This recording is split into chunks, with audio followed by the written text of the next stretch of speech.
Sungguh Tuhan, kami perlu hubungan yang baru dengan Engkau Tuhan. Ini yang kami cari di tempat ini Tuhan, supaya kami selalu terhubung, melekat, mendekat kepadamu Tuhan. Ini yang kami butuh untuk selalu mengerti, memahami isi hati-Mu Bapa. Untuk itulah kami datang ke tempat ini Tuhan. Kami membawa kerinduan untuk mengenal Engkau lebih lagi. Tuhan di atas segala Tuhan, Bapa di atas segala Bapa. Ini kerinduan anak-anak-Mu Bapa. Puaskan dahaga kami. Kami bawa seluruh hidup kami. Walau terkadang rasanya berat Tuhan, walau terkadang rasanya beban-beban itu begitu menghimpit di dalam hati dan pikiran kami. Kami datang, kami mau duduk diam, mempersembahkan apa yang kami punya di hadapan-Mu. Sebab kami tahu Tuhan, Kau tidak pernah mempertanyakan apa yang tidak kami miliki. Engkau cuma akan bertanya apa yang Engkau punya dan apa yang Engkau mau untuk Tuhan lakukan bagimu. Ini kami Bapa, berbicaralah, sebab kami sangat rindu dan kami sangat perlu akan firman-Mu. Firman-Mu adalah pelita yang menunjukkan jalan yang harus kami ambil. Kami mau duduk diam dengan seluruh fokus kami. Kami mau Tuhan menaruh semua pikiran kami untuk menangkap semua firman-Mu sore malam ini Tuhan. Kami butuh Engkau, Allah Roh Kudus. Engkau yang tahu kedalaman hati setiap jemaat-Mu di tempat ini. Berkaryalah, berbicaralah, jamah setiap jemaat-Mu di tempat ini. Mereka butuh Engkau, mereka perlu Engkau. Cuma Engkau yang kami butuhkan di tempat ini Tuhan. Karena itu biar Tuhan hanya Engkau saja fokus kami sore ini. Kami mau sambut firman di dalam nama Yesus. Haleluya. Amin. Amin. Silakan untuk Bapak Ibu. Shalom. Shalom. Yang di atas shalom. Ada kan di atas ya? Ada kan? Hah? Gak ada? Waduh, jadi saya shalom sama siapa di atas? Iya. Oke. Hari ini judulnya adalah membuka pintu berkat. Siapa yang mau buka pintu berkat? Oh, enggak semuanya loh, tapi loh. Ada yang nggak mau, udah terberkati banget kayaknya hidupnya ya. Iya. Ya. Jadi membuka pintu berkat hari ini kita mau temanya adalah dari kitab Wahyu 3 ayat 8. Dikatakan begini, aku tahu segala pekerjaanmu. Lihatlah, aku telah membuka pintu bagimu yang tidak dapat ditutup oleh seorang pun. Aku tahu kekuatanmu tidak seberapa, namun engkau menuruti firmanku dan engkau tidak menyangkal namaku. Jadi hari ini Bapak Ibu kita mau belajar salah satu rahasia lagi yang beberapa bulan terakhir ini saya selalu bahas tentang doa. Ya, bulan lalu mungkin masih ingat saya bahas tentang bagaimana dalam doa kita harus berserah. Wah, udah lupa semua. Aduh. Dalam doa kita harus berserah gitu ya. Tetapi hari ini kita mau belajar satu kunci lagi ya. Bahwa di dalam doa-doa kita, biasanya kita doa gimana sih? Oke, bilang kita doa 10 menit. Menit pertama biasa apa? Memuji Tuhan. Menit kedua bersyukur ya. Betul nggak? Menit ketiga permintaan. Keempat, permintaan. Menit kelima, permintaan. 6, 7, 8, 9, permohonan. Menit ke-10, amin. Ya, benar apa betul? Ya, tetapi kan kita juga berharap ada jawaban-jawaban Tuhan ya. Namanya kita sedang berdoa, kita memang membawa kebutuhan kita membawa kerinduan kita berharap jawaban Tuhan pastinya. Ada yang doa tapi nggak pingin dijawab? Nggak ada kan? Nah, oke. Di sini dikatakan di ayat Wahyu 3 ayat 20, Tuhan berkata gini, lihat, aku berdiri di muka pintu dan mengetuk. Jikalau ada orang yang mendengar suaraku dan membukakan pintu, aku akan masuk mendapatkannya, dan aku makan bersama-sama dengan dia, dan ia bersama-sama dengan aku. Nah, inilah hebatnya orang-orang yang di dalam Kristus Yesus. Ini tidak ada di kepercayaan lain manapun. Di keyakinan lain tidak pernah ada. Tuhannya berkata, aku mau masuk tinggal di dalam engkau, bersama-sama dengan engkau.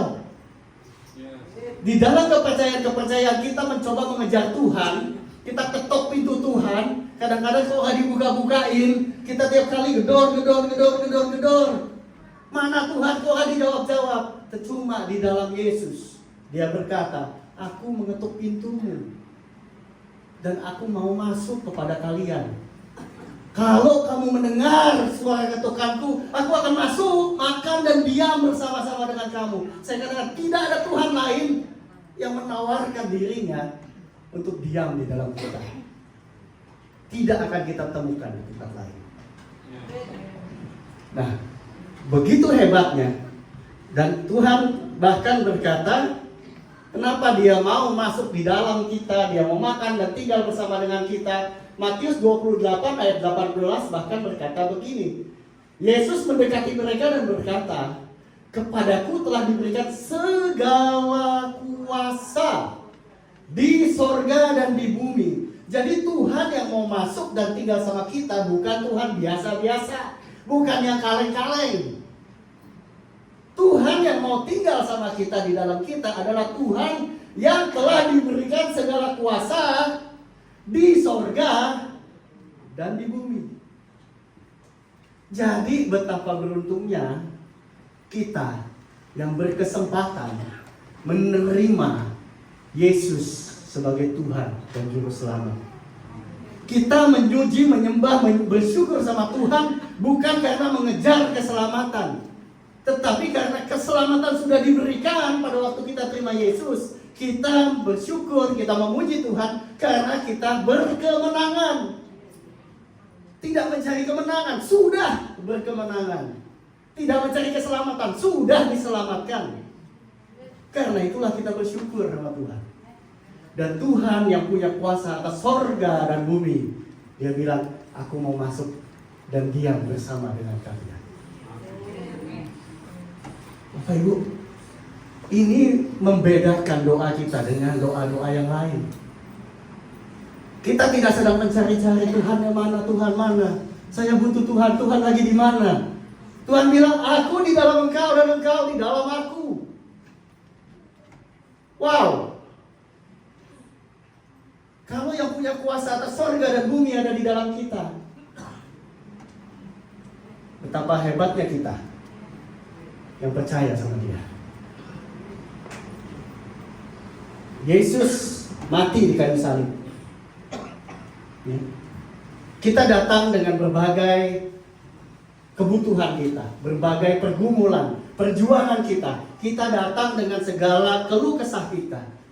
Kita seringkali mempertanyakan, Tuhan, maukah Engkau menolong saya? Bisakah Tuhan menolong saya? Masalah saya ini bisa selesai gak sih? Ada jalan keluar gak sih buat masalah saya? Tetapi pada waktu Yesus di kayu salib, Yesus berkata, Yohanes 19 ayat 30, sesudah Yesus meminum anggur asam itu, berkatalah Ia, sudah selesai.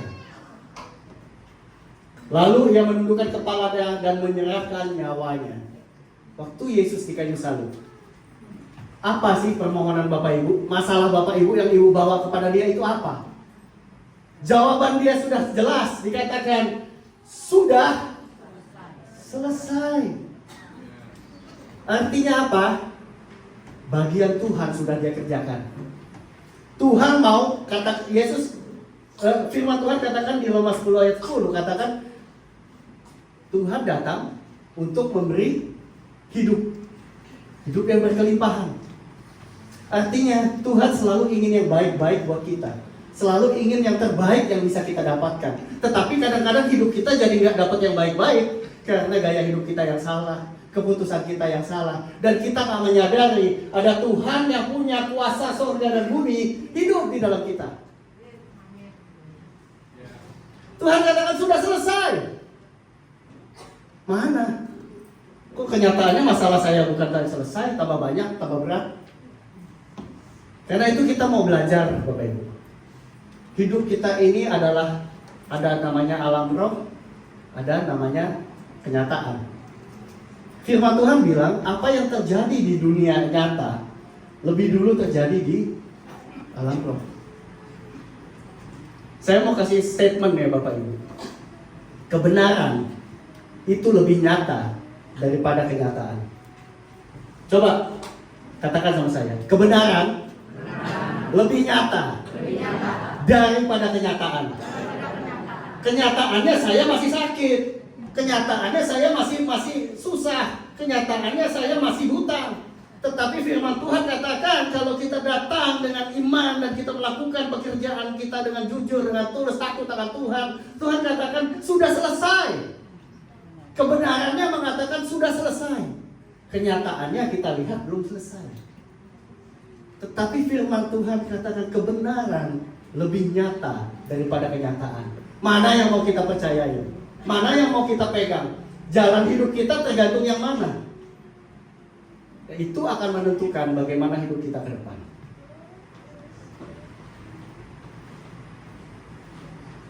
Hebatnya, karena Tuhan yang punya segala kuasa di sorga dan di bumi tinggal bersama-sama dengan kita. Dia bilang, aku akan duduk makan bersama dengan kamu. Hebatnya, dikatakan Yohanes 1 ayat 12, semua orang yang menerimanya diberinya kuasa supaya menjadi anak-anak Allah, yaitu mereka yang percaya dalam namanya. Berapa banyak di sini yang percaya nama Yesus? Berapa banyak yang percaya bahwa pada waktu kita menjadi anak Allah, kita diberi kuasa? Si yang punya kuasa ada di dalam kita. Maka itu dia bilang, kalau kamu percaya, kalau kamu menerimanya, kamu juga menerima kuasa. Jadi Bapak Ibu, jawaban doa tidak semuanya kita kejar tergantung Tuhan. Pada waktu kita menerima Yesus sebagai Tuhan, Juru Selamat, dan meminta Roh Kudus tinggal di dalam kita bersama dengan kita, kita juga punya bagian untuk menjadikan kuasa itu kenyataan. Enggak semuanya cuma Tuhan tolong saya, Tuhan tolong saya, tapi kita tidak melakukan apa-apa. Ada kuasa yang harus kita kerjakan dari hidup kita. Ya. Tuhan Yesus adalah sumber air kehidupan yang memberi kelegaan dan damai sejahtera yang sejati. Yohanes 7 ayat 38 katakan, barang siapa percaya kepadaku seperti yang dikatakan oleh kitab suci, dari dalam hatinya akan mengalir aliran air hidup. Artinya, ternyata berkat, kehidupan, pertolongan bukannya lagi kita cari dari atas, bukannya kita cari dari luar, tapi waktu Yesus ada di dalam kita, hidup itu mengalir dari luar, dari dalam keluar. Hidup itu sudah ada di dalam kita, dan kita harus membuka pintunya supaya itu mengalir keluar, menjadi kenyataan. Kita banyak sekali menunggu Tuhan, kapan ditolong. Tuhan bilang kadang-kadang, Tuhan kapan saya dapatkan itu? Kapan Tuhan kasih ke saya? Tuhan bilang di atas, udah saya kasih dari dulu. Udah ada di dalam kamu dari dulu. Kenapa kamu simpen doang? Kenapa kamu gak pakai? Kenapa kamu gak latih? Sudah ada. Waktu kita bilang, Tuhan Yesus, aku percaya kepada Engkau, ampuni dosaku, jadilah Tuhan atas hidupku. Pada waktu itulah Tuhan dan kuasanya ada di dalam kita. Amin. Wow. Kita ini orang-orang yang diberi kuasa, Bapak Ibu. Jangan jadi orang yang loyo mulu. Jangan yang ngeluh melulu.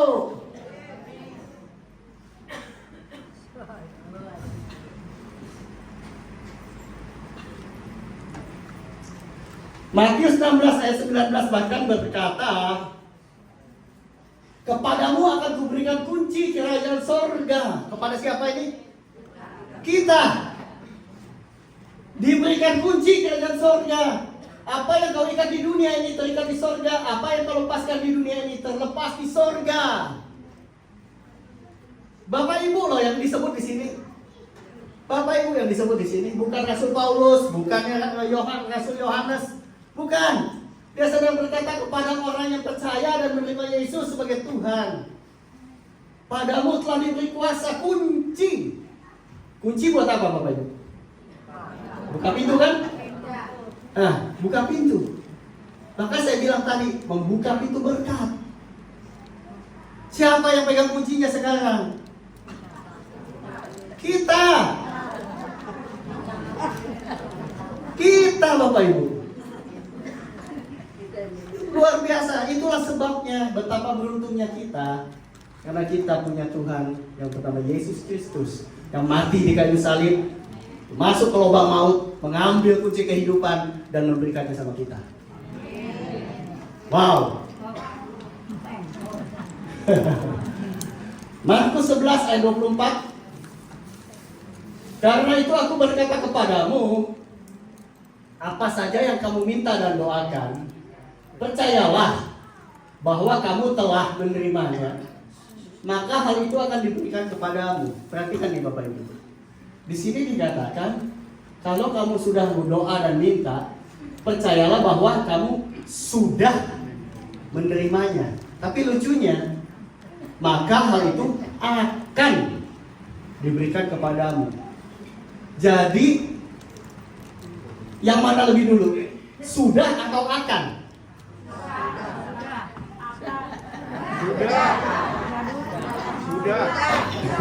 Sudah kan? Firman Tuhan ajarkan kita, waktu kamu doa dan minta, kamu harus yakin kamu sudah. Kenyataannya udah belum? Kenyataannya udah belum? Karena itu akan diberikan kepadamu. Jadi mana yang duluan? Sudah. Kita harus percaya bahwa kita sudah menerimanya. Tapi ada catatannya, yang kita minta, tadi kan dibilang, apa yang kamu ikat di bumi, diikat di surga. Apa yang kamu lepaskan di bumi, lepaskan di surga. Berarti kita harus sesinkron, harus sama dengan keinginan surga. Bukannya kita doa mau apa-apa yang jahat juga dikasih gitu, enggak. Sesuai rencana surga, apapun yang kita minta, sudah kita terima. Dan itu akan diberikan. Ini tangkap Bapak Ibu ya, bahwa kita harus tahu bahwa kita sudah menerimanya, walaupun kenyataannya kita lihat belum dapat. Ini hukum sorga, hukumnya sorga. Kalau kita kan di sini, Bu, tuh saya akan saya ada baju ya buat Natalan. Mana? Nggak ada. Kita harus lihat dulu, baru kita percaya. Tetapi hukum surga katakan, karena Tuhanmu itu maha kuasa, dan Tuhanmu itu sudah memberikan kunci kepadamu. Waktu kamu minta, kamu sudah menerimanya.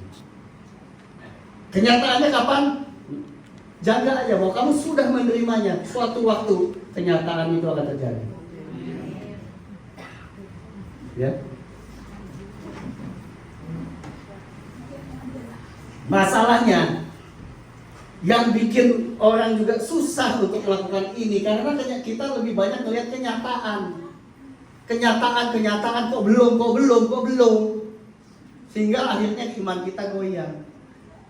Cuma satu hal yang bisa bikin Tuhan Yesus itu terheran-heran di Alkitab, ya. Yang pertama, Tuhan Yesus heran pada waktu dia datang ke di Markus 6 ayat 6. Tuhan Yesus datang pulang kampung. Di kampungnya dikatakan Tuhan Yesus tidak bisa membuat mujizat. Karena apa? Karena orang-orang di kampung itu tidak percaya sama dia. Karena orang-orang kampung itu, lah, dia kan anak Yusuf, tukang kayu. Kan saudara-saudaranya juga main sama anak-anak kita. Masa dia nabi, masa dia Mesias, masa dia Tuhan? Nggak mungkin. Karena ketidakpercayaannya itu, di kampungnya sendiri Tuhan Yesus bahkan tidak bisa membuat mujizat. Itulah kali pertama ditulis di Alkitab. Ia merasa heran atas ketidakpercayaan mereka. Tuhan Yesus sampai heran, kok bisa nggak percaya gitu loh dengan semua bukti yang sudah Tuhan perlihatkan. Tapi kenyataannya dia nggak percaya. Yang kedua, Tuhan Yesus heran di Matius 8 ayat 10. Dikatakan setelah Yesus mendengar hal itu, heranlah ia dan berkata kepada mereka yang mengikutinya, aku berkata kepadamu, sesungguhnya iman sebesar ini tidak pernah aku jumpai pada seorang pun di antara orang Israel. Jadi yang bisa bikin Tuhan heran itu ada dua. Yang satu, saking gak percayanya kamu sama dia. Yang kedua, waktu dia menemukan iman yang sangat besar terhadap dia. Yang begitu percaya, Tuhan gak perlu datang, ngomong aja, hambaku pasti sembuh.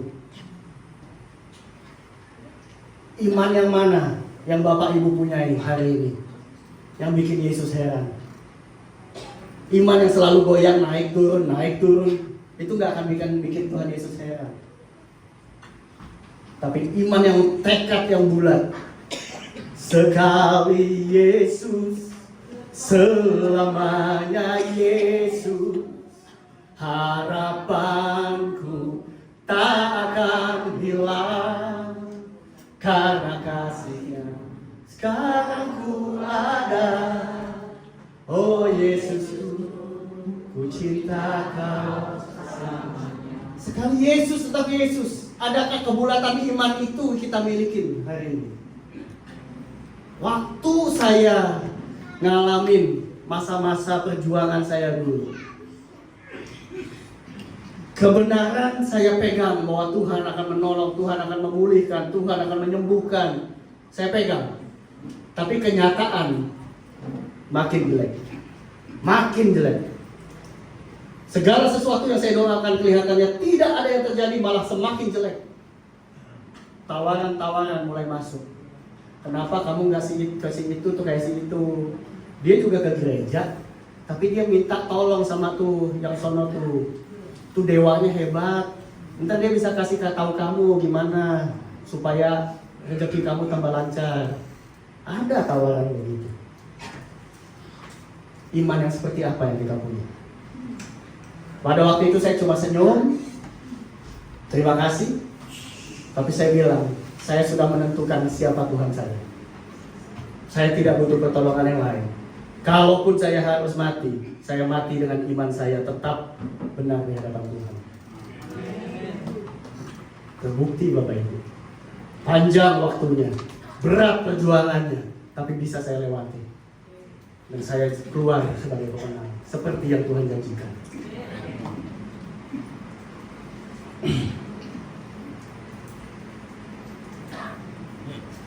Kita bisa ngomong percaya. Buktinya apa? Ngomong percaya kan gampang. Semua orang yang pergi ke gereja ditanya, percaya Yesus, percaya.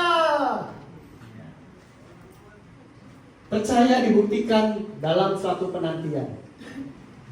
Ada waktu, ada proses, ada perjuangan. Seperti saya bilang, kenyataan tidak tambah baik. Kenyataan lebih berat lagi. Tetapi apakah kebenaran tetap kita pegang?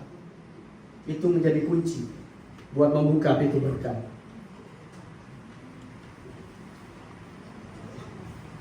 Yesaya 55 ayat 8 dan 9 katakan, sebab rancanganku bukanlah rancanganmu dan jalanmu bukanlah jalanku. Demikianlah firman Tuhan, seperti tingginya langit dari bumi, demikianlah tingginya jalanku dari jalanmu dan rancanganku dari rancanganmu. Kalau kita nggak mengerti, kadang-kadang kita berjuang, kita nggak ngerti kenapa jadinya kayak begini Tuhan. Saya minta A, kenapa kejadiannya B? Kenapa begini? Nggak mengerti itu wajar. Kenapa? Karena rancangan Tuhan lebih tinggi daripada kemampuan otak kita. Wajar. Kalau Tuhan gampang dimengerti, dia bukan Tuhan. Justru karena kita kok nggak ngerti kok jadinya begini Tuhan, makin saya percaya, makin saya ngandalkan Tuhan, kok makin begini. Karena dia Tuhan. Rancangan dia jauh di atas kemampuan pikiran kita.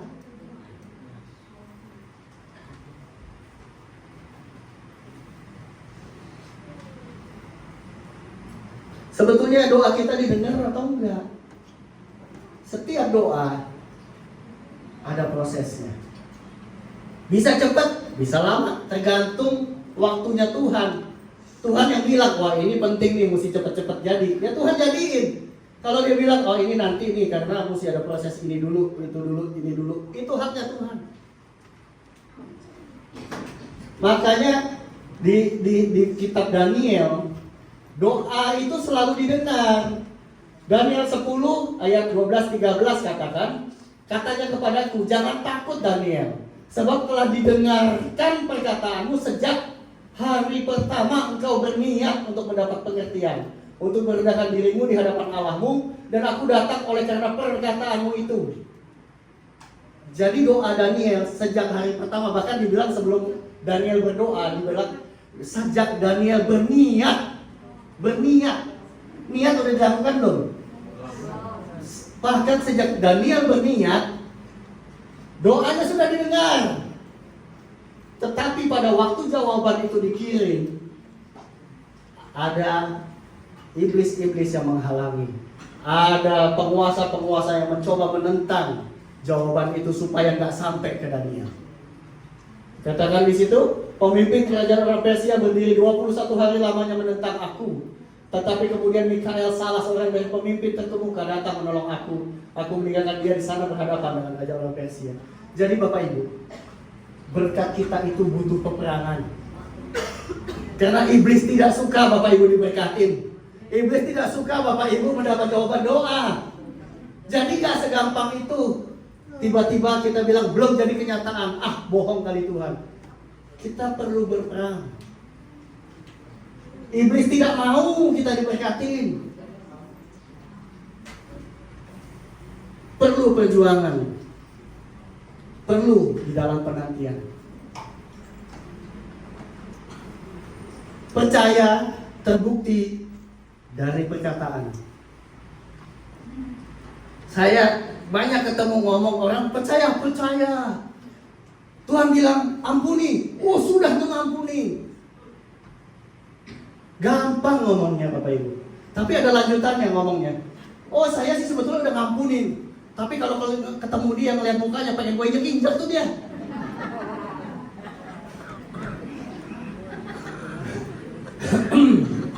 Lalu lanjutannya kan manusiawi dong.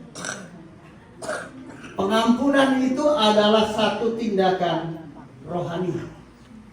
Jadi jangan bilang manusiawi dong. Kalau saya udah ngampunin tapi saya lihat dia masih pengen.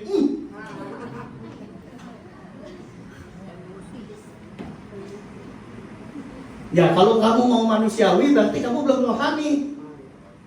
Kamu mau jadi manusia rohani atau manusiawi? Kalau Tuhan bilang ampuni itu keputusan, bukan perasaan. Mampu, Tuhan mampukan. Kalau kita mau. Kenapa kita mampu? Karena segala kuasa di surga dan di bumi ada di dalam kita. Jangan bilang kita nggak mampu. Tapi mau atau tidak mau? Debu ya? Terbukti dari perkataan. Karena Tuhan menciptakan lidah dan mulut kita untuk memperkatakan berkat dan bukan kutuk. Masalahnya sering kita ketemuin mulut kita ngutukin diri kita sendiri. Mati aku. Amsyong. Mulut kita diberikan Tuhan untuk melepaskan berkat yang ada di dalam kita. Segala kuasa di sorga dan di bumi, lepaskan dalam perkataan, memberkati, memberkati, memberkati. Jangan kebiasaan, kodok.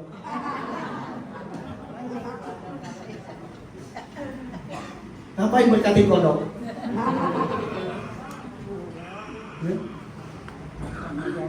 Mulut kita memberkati orang, atau dibilang, aduh mulut dia mah ampun deh. Kalau ngobrol sama dia mah ampun mulutnya, cabai kalau pedas. Kalau dengar dia ngomong, hati panas bawaannya. Kalau ketemu dia, dikit-dikit jadinya berantem. Perkataan akan mencerminkan seberapa kita percaya sama Tuhan.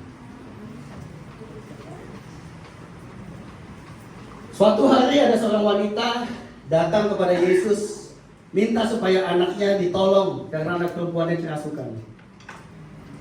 Tapi Yesus berkata, tidak layak memberi makanan anak-anak kepada anjing. Wanita itu diibaratkan anjing. Kalau kita tidak punya iman, waktu kita dikatain anjing, kita keluarin bahasa kebun binatang yang lain. Lu ngatain gua anjing, lu panda lu gajah lu beruang lu gitu. Tapi wanita ini enggak. Dia bilang, bahkan seekor anjing bisa makan dari rumah-rumah yang jatuh dari makanan anak-anak.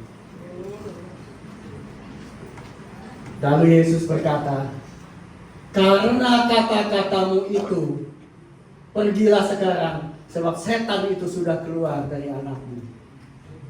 Yesus tidak berkata iman.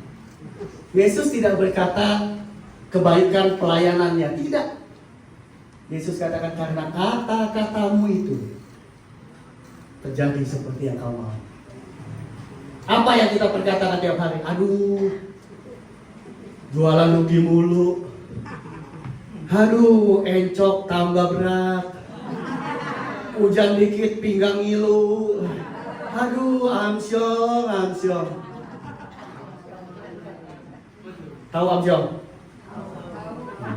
Bahasa Jerman itu. Apa yang kamu perkatakan tiap hari? Bahasa-bahasa yang kamu pakai dalam pergaulan, anak muda, pergaulan. Kayaknya keren, kata-katanya keren. Tapi apakah kata-kata itu memberkati kamu dan memberkati orang sekitarmu? Itu akan menentukan berkat bagi hidupmu. Jaga perkataan kita. Nilai-nilai apa yang kita sebutkan. Sebab firman Tuhan katakan, mulutmu untuk memberkati, lidahmu untuk memberkati. Oleh karena kata-katamu, bahkan setan itu sudah keluar.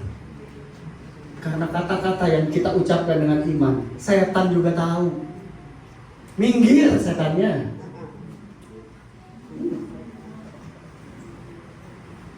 Seberapa kamu yakin Tuhan menghendaki yang baik buat kamu? Imanmu katakan dalam penantian, dalam perkataan.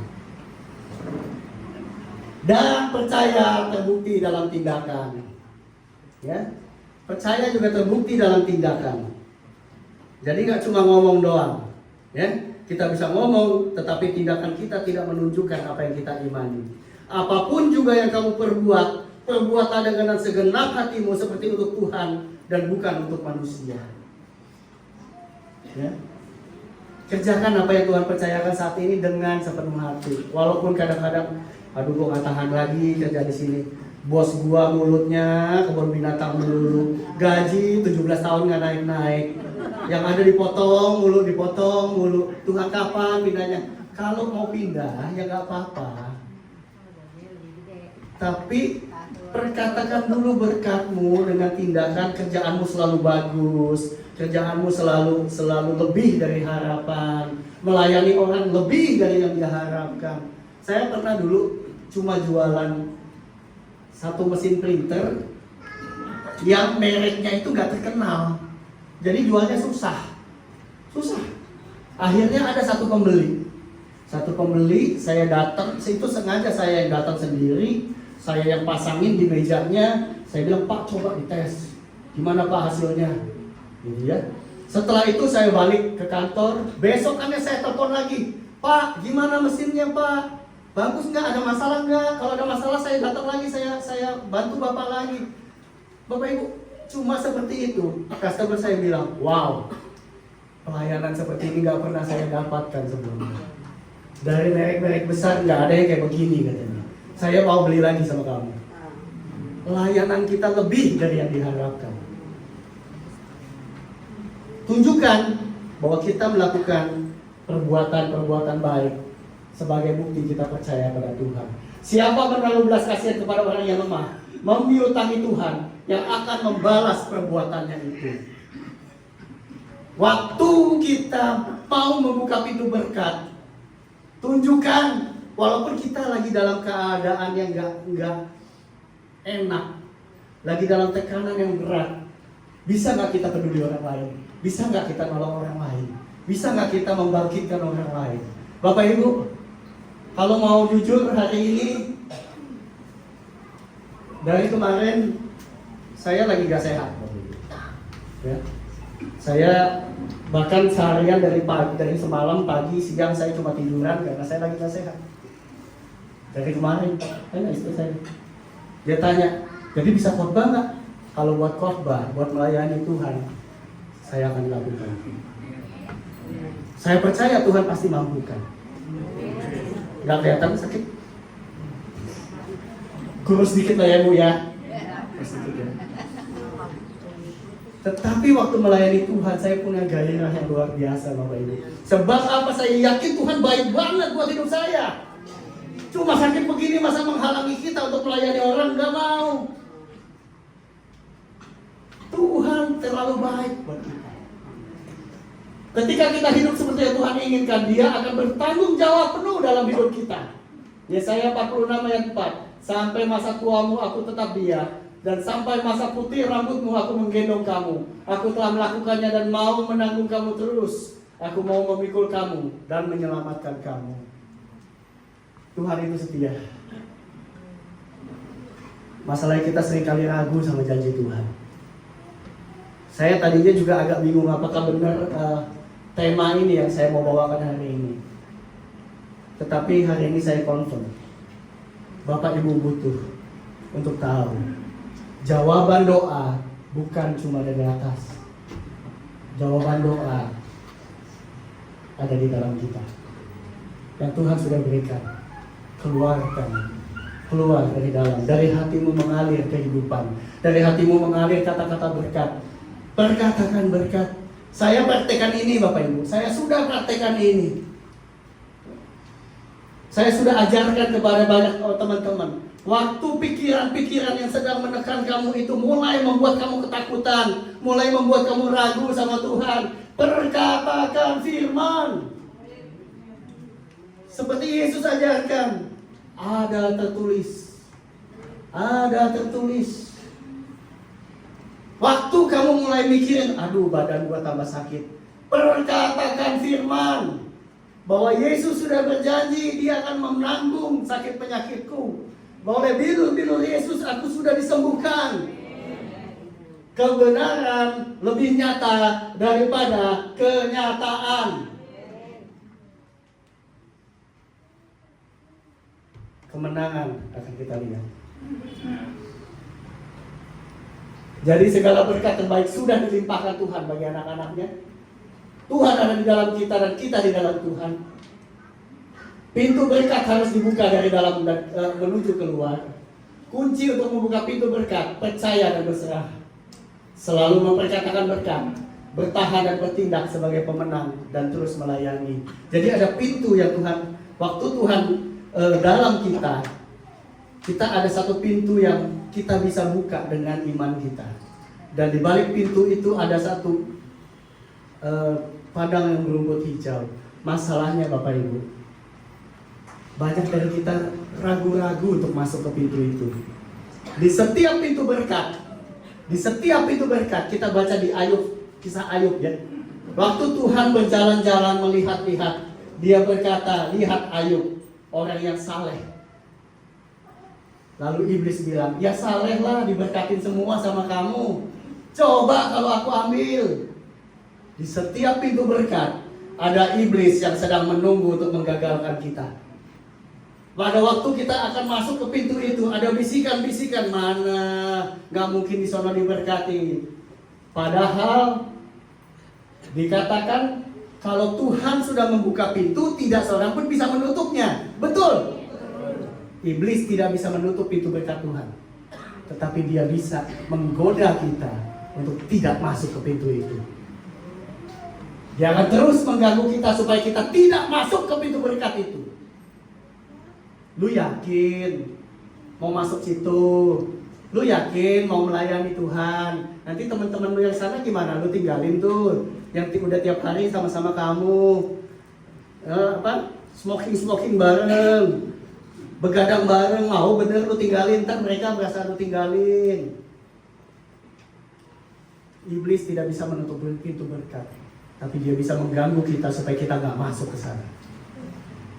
Seberapa iman kita, seberapa kita percaya bahwa perubahan yang akan kita hadapin pun selalu terbaik di dalam Tuhan. Jadi tidak cuma Tuhan yang memberkati, tidak cuma Tuhan yang menyembuhkan, karena ada kuasa yang harus kita pakai juga untuk memberkati hidup kita. Bertahan dan berjuang, sebab iblis tidak suka kita diberkati. Iblis tidak suka Bapak Ibu dapat jawaban doa. Iblis tidak suka Bapak Ibu bersuka cita. Iblis tidak suka Bapak Ibu melayani Tuhan.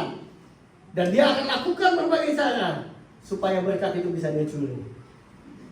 Tapi sekali lagi pegang satu hal, pintu yang sudah Tuhan buka tidak bisa Tuhan ditutup oleh siapapun. Kita akan lihat satu video sebentar.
Tuhan minta kita mengikuti jalannya.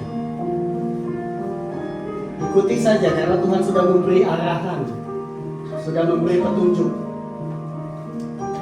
Kita harus ambil keputusan bahwa kita mau mengikuti jalan Tuhan.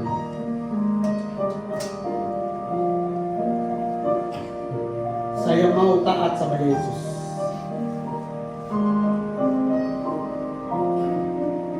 Loh, ada persimpangan jalan di depan. Jalan yang mudah dan jalan yang berbatu-batu. Yang mana mau kita ambil?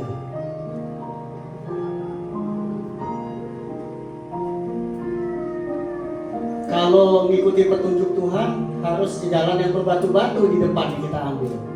Tapi kenapa banyak orang ambil jalan yang mudah? Semuanya ambil jalan yang itu. Yang mana yang kita mau ikuti? Anak ini memutuskan untuk tetap ikut dengan jalannya Tuhan.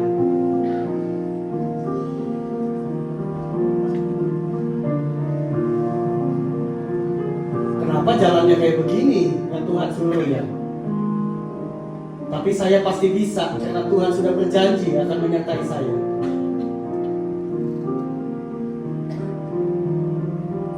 Dan kita bisa lewatin.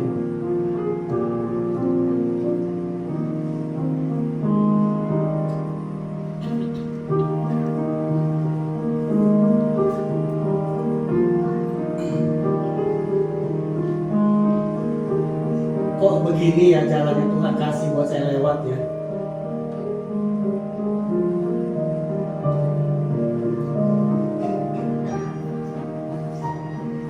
Itu menakutkan. Tuhan tolong saya.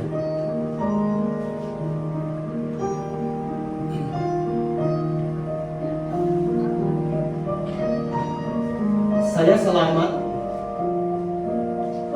tetapi semua yang saya punya hilang dari saya. Gak ada lagi yang bisa menjaga saya.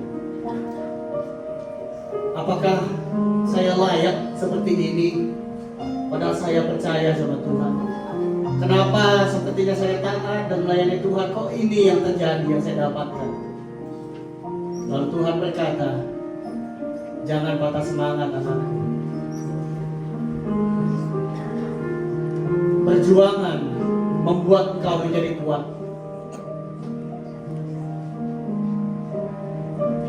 Dia akan menimbulkan yang terbaik dari dalam dirimu. Jangan takut karena aku akan menyertai dan melindungi engkau. Aku tidak akan mengecewakan engkau, anak-anakku.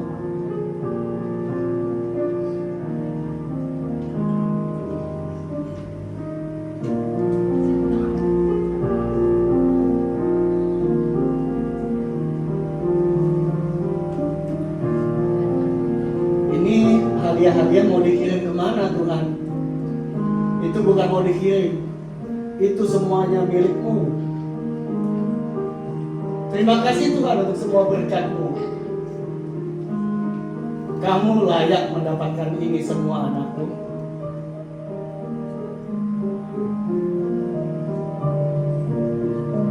Ya. Bapak Ibu, jalan Tuhan kadang-kadang harus berbeda dari jalan yang dipilih oleh orang-orang. Kadang-kadang gak gampang dan kita menghadapi jurang yang kayaknya gak bisa kita lewati. Seperti tadi ditunjukkan, anak itu memberanikan dirinya melompati karena dia yakin Tuhan akan tolong.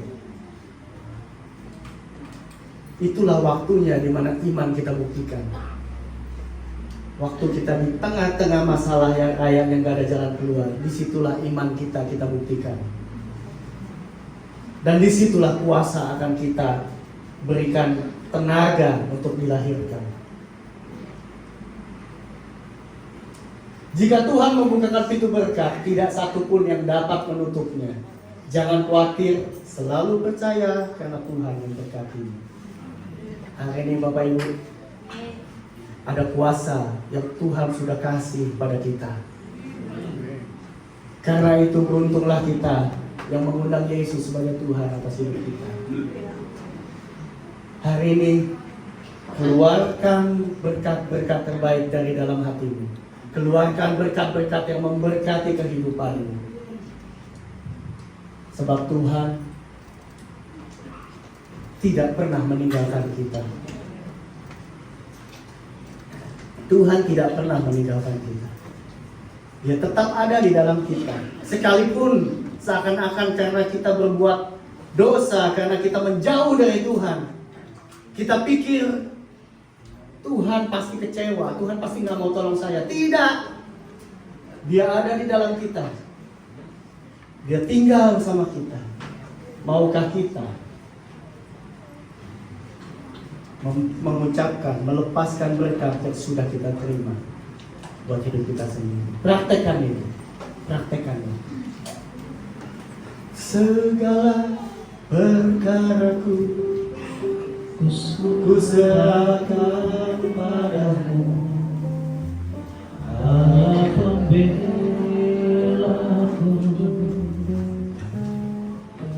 Segala khawatirku ku taruh di kakimu, Allah peliharaku.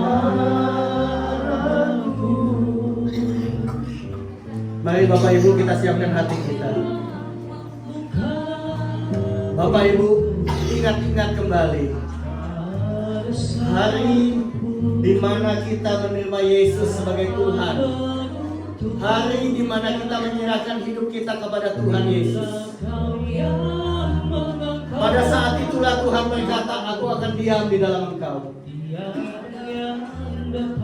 Dan segala kuasa di sorga dan di bumi telah diberikan kepada kita. Apa yang kita ikat di bumi diikat di surga. Apa yang kita lepaskan di bumi dilepaskan di surga. Tetapi ada waktu, ada proses untuk kita mempertahankan bahwa kebenaran lebih nyata daripada kenyataan. Apa kenyataan yang Bapak Ibu lihat hari ini? Hidupmu lagi susah, sakit penyakit makin berat, hutang, kegagalan, dilecehkan orang, dihina orang, tidak dianggap oleh orang lain. Apa yang Bapak Ibu lihat sebagai kenyataan hari ini? Kebenaran lebih nyata daripada kenyataan. Ubah kenyataan itu dengan imanmu. Ubah kenyataan itu dengan satu perkataan berkat setiap hari.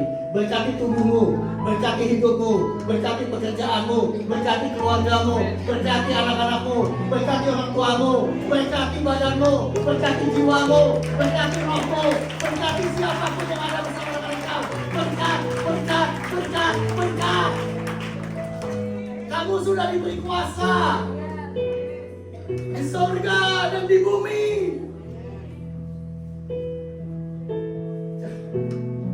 Jangan jadi orang Kristen yang ketakutan setiap hari. Kamu sudah diberi kuasa. Kalau orang lain berkata, sakitmu berat, kebanyakan gak bisa sembuh, katakan, di dalam Yesus aku diberi kuasa untuk melepaskan kesembuhan. Aku bukan cuma akan sembuh, aku akan berdoa untuk kesembuhan orang lain. Bapak Ibu, kita sudah dipilih, di mana Tuhan ada di dalam engkau. Ada kuasa. Segala sesuatu tidak ada yang kekal kecuali kasih Tuhan.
Katakan kepada dirimu sendiri,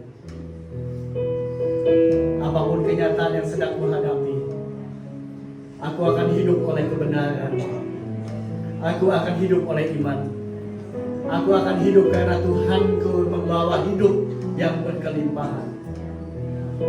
Hari ini Bapak Ibu yang masih dalam ketakutan, hari ini Bapak Ibu yang masih dalam keputusasaan, dengarkan firman Tuhan bahwa Tuhan yang punya surga, yang punya bumi ada bersama dengan kamu. Keluarkan, aktifkan imanmu, tunjukkan di dalam tindakanmu, tunjukkan di dalam perkataanmu, tunjukkan di dalam harapan, di dalam kesabaran, dalam penantian, menjalani proses-proses yang menyakitkan, menjalani proses-proses yang berat dan penuh tantangan, menjalani proses-proses yang sepertinya menginjak-injak kehidupan kita, tetapi kita tetap menjalaninya dengan satu iman bahwa aku telah diberi kuasa untuk menang atas semua masalah hidupku. Aku telah menerima kuasa untuk menerima berkat yang terbaik bagi hidupku di dalam nama Yesus. Bila kami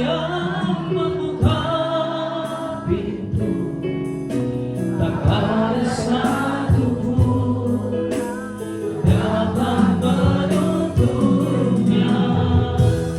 Bila kau yang mengangkat aku, tiada yang dapat merendahkanku.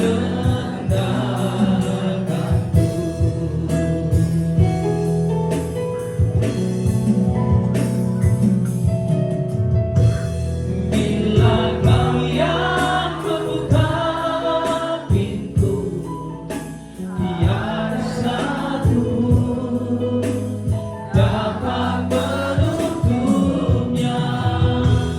Bila kau yang mengangkat aku, tiada yang dapat merendahkanku. Terima kasih ya Tuhan bagi kebenaran firman Tuhan yang boleh kami dengarkan. Dalam firman ini Tuhan tanam ke dalam hati kami, sehingga kami boleh melakukan firman dalam kehidupan kami hari lepas hari. Kami berdoa buat hamba-Mu Pak Kris yang sudah menyampaikan kebenaran firman-Mu, dan Engkau Tuhan terus memberkati. Engkau pakai hamba-Mu lebih hebat, lebih dahsyat lagi untuk memberitakan kebenaran firman-Mu, sehingga kami semakin dikuatkan, semakin diberkati dengan kebenaran firman-Mu. Terima kasih ya Tuhan, saat ini kami mau berikan persembahan kami. Dalam persembahan kami boleh berkenan di hadapan Tuhan. Terpuji nama-Mu ya Tuhan, Engkau untuk